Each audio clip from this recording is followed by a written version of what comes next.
उद्धव ठाकरे आणि राज ठाकरे हे दोन्ही बंधू एकत्र आल्यामुळे प्रतिष्ठेच्या झालेल्या the best employees cooperative credit सोसायटीच्या निवडणुकीचा बहुप्रतीक्षित निकाल अखेर जाहीर झाला आणि या निवडणुकीमध्ये ठाकरे बंधूंच्या पॅनलचा मोठा पराभव झालाय। ठाकरेंच्या उत्कर्ष पॅनलचे सर्व उमेदवार पराभूत झालेत। ते शशांक राव यांच्या पॅनलनं मैदान मारलं आणि 14 जागा त्यांनी जिंकल्या। महायुतीच्या पॅनलचे 7 उमेदवार विजयी झाले। यामध्ये ठाकरे बंधूंना मोठा झटका बसलाय।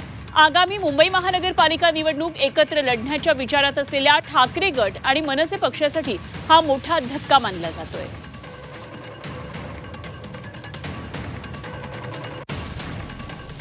तर बेस्ट निवडणुकीत ठाकरेंना धक्का बसला आहे। शशांक राव यांच्या पॅनलला 14 जागा मिळाल्या, तर महायुती पॅनलला 7 जागा मिळाल्या आणि मनसे शिवसेना युबीटीला भोपळाही फोडता आला नाही, एकही जागा मिळाली नाही।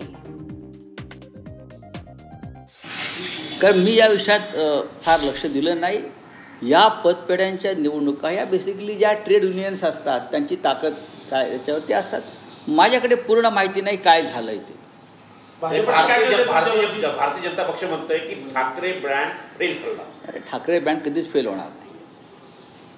मी जोपर्यंत माझ्याकडे या विषयावर पूर्ण माहिती येत नाही काय झाले या निवडणुकीत कशा प्रकारचे निकाल लागले तोपर्यंत मी या विषयावर बोलणार नाही।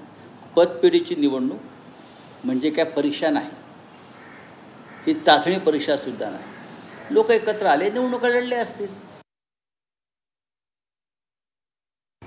खरं तर 4 दिवसापूर्वी संजय राऊत याच मुद्द्यावरून पोपटपंजी करत होते, याच मुद्द्यावर भरभरून बोलत होते। आज मात्र त्यांची दात खिळी बसली आहे का, ते मूग गिळून गप्प बसलेत का, असा माझा प्रश्न आहे।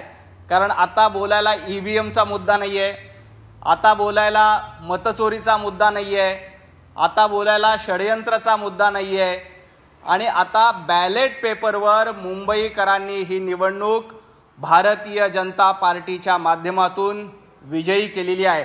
आणि सगळ्यात महत्त्वाचं म्हणजे ठाकरे बंधूंचा, ठाकरे ब्रँडचा टायर या बेस्टच्या निवडणुकीमध्ये पंक्चर झालाय।